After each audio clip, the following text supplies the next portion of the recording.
जय श्री राम, जय बालाजी महाराज की। मैंने पिछली वीडियो में एक लड़की, मैं उसको लड़की नहीं कहूँगा, वो एक डाइन है, एक हत्यारण है, उसके बारे में मैंने बात की थी। आज फिर अपनी माँ को मौत के घाट उतारे हुए अभी कुछ दिन हुए ही नहीं थे कि उस डाइन का एक और खुलासा हुआ। उस डाइन ने, उस हत्यारन ने, जिसके पिता की 1 साल पहले मृत्यु हो जाती है, तो पता चलता है कि इस डाइन, इस लड़की ने ही अपने पिता को मारा था। कितनी शर्म की बात है। ऐसी लड़कियों को चुल्लू भर पानी में डूब के मर जाना चाहिए।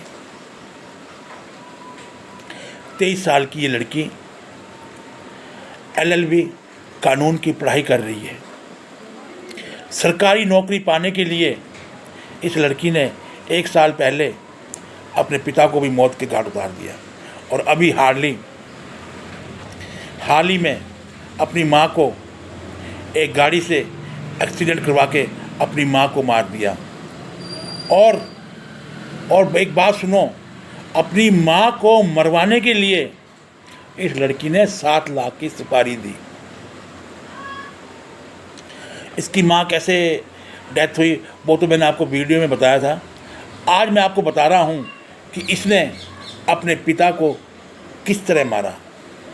इस हत्यारन ने, इस डाकन ने, भगवान ऐसी औलाद किसी को ना दे। ये आयुषी शर्मा 23 साल की एक लड़की है। देखो, एक 23 साल की लड़की का दिमाग कितना शातिर है।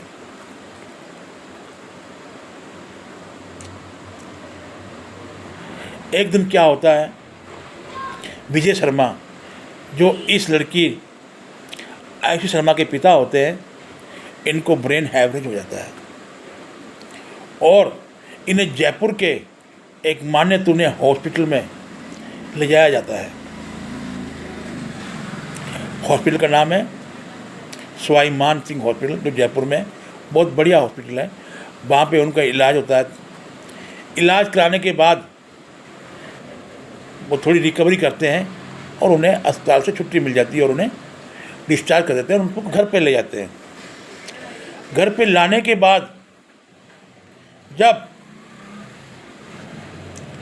5-7 दिन बीतने के बाद ये लड़की अपनी माँ को बोलती है कि माँ, पिताजी 5-7 दिन हो गए हैं, बेड से उठ नहीं रहे हैं, मैं इनका किसी अच्छे हॉस्पिटल में इलाज कराऊंगी, किसी प्राइवेट हॉस्पिटल में। और ये लड़की अपने पिताजी को ज़बरदस्ती कहीं ले जाती है उठा के, और साथ में इसका एक चचेरा भाई होता है। अब माँ उनके साथ में जा नहीं सकती थी क्योंकि घर में उनका एक भाई जो कि अपंग है, 24 आवर्स उसकी केयर के लिए एक घर पे कोई ना कोई चाहिए था, इसलिए माँ नहीं जा सकी। अब ये लड़की पता नहीं अपने पिताजी को कहाँ ले जाती है। ले जाने के बाद वो किसी सुनसान जगह में या किसी घर में उनको रखती है और उनको डे बाय डे मरने की दवाई देती रहती है, जिससे कि उनके लीवर खराब हो जाएंगे। 1 दिन, 2 दिन, 3 दिन, 4 दिन, जब उसकी माँ पूछती है कि बेटा तेरे पिताजी कहाँ है, कैसे, तो बोलती कि माँ उनका इलाज चल रहा है, वो सरकारी हॉस्पिटल में है, सॉरी प्राइवेट हॉस्पिटल में है, वो आ जाएंगे, अभी ठीक हो रहे हैं, अभी ठीक हो रहे हैं, उनको टाइम लगेगा। करते करते 3 महीने बीत जाते हैं, पर लड़की उनको सही ढंग से नहीं बताती है। तो एक दिन माँ बोलती नहीं, मुझे जाना है और उनको देखना है। तो ये लड़की उनको, अपने पिताजी को, विजय शर्मा जी को पहले ही किसी हॉस्पिटल में जाके दाखिल करवा देती है, एडमिट करा देती है और बोलती है कि माँ कोई बात नहीं, सुबह चलना, मैं आपको पिताजी से मिला दूंगी। और जैसे ही प्राइवेट हॉस्पिटल जाते हैं, वहाँ अपने पिताजी को दिखाते हैं, तो डॉक्टर बोलता है कि जो इनके लीवर जो है वो वर्क नहीं कर रहे हैं और ये थोड़े ही दिन के मेहमान हैं। अब ये जो जिस हॉस्पिटल में ये लेके आई है, उस हॉस्पिटल में ये 1 या 2 दिन पहले लेके आई है। वो 3 महीने कहाँ रखा था वो किसी को नहीं पता। और 1 या 2 दिन के बाद उनकी हॉस्पिटल में डेथ हो जाती है।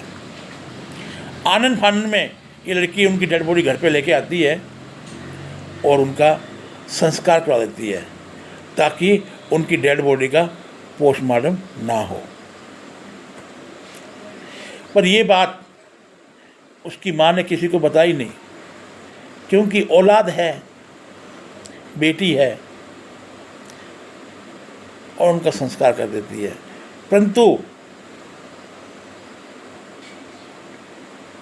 ये बात जो है, ये नीरज शर्मा लड़की की माँ अपने भाई को बता देती है कि ऐसा ऐसा हुआ था और ऐसी बात हुई थी, और ये लेके गई। ये 2024 की बात है। 2024 में बीमार पड़े थे विजय शर्मा जी, और 2025 में उनकी डेथ हो जाती है।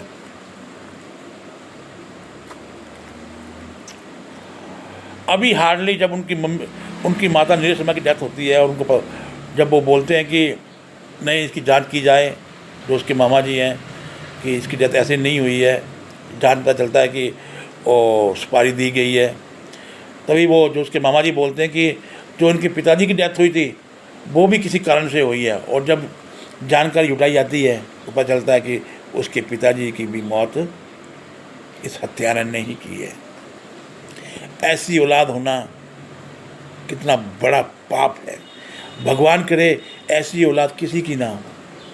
एक छोटी सी सरकारी नौकरी के लिए, एक प्रॉपर्टी के लिए अपने माँ बाप को भी मार दिया। शर्म आनी चाहिए। ये बेटी नहीं, ये डाइन है। मेरी आप सभी से हाथ जोड़ के विनती है कि कभी भी ऐसा काम ना करो, क्योंकि माँ बाप जो हैं एक बार मिलते हैं, बार बार नहीं मिलते हैं ज़िंदगी में। मेहनत करो, मेहनत से आप एक दिन बहुत बड़े इंसान बनोगे। जिस इंसान ने मेहनत की है वो कामयाब जरूर हुआ है। अब क्या उसने अपने माँ बाप को मार के, क्या वो प्रॉपर्टी उसके पास मिल गई है? क्या सरकारी नौकरी मिल गई है? अब पूरी उम्र, पूरी ज़िंदगी मरते दम तक वो जेल में सड़ेगी। तो प्लीज़ ऐसा काम कभी नहीं करना चाहिए। और ये बहुत ही शर्मसार करने वाली घटना है। ये केवल जयपुर को नहीं, पूरे राजस्थान को शर्मसार करने की घटना है।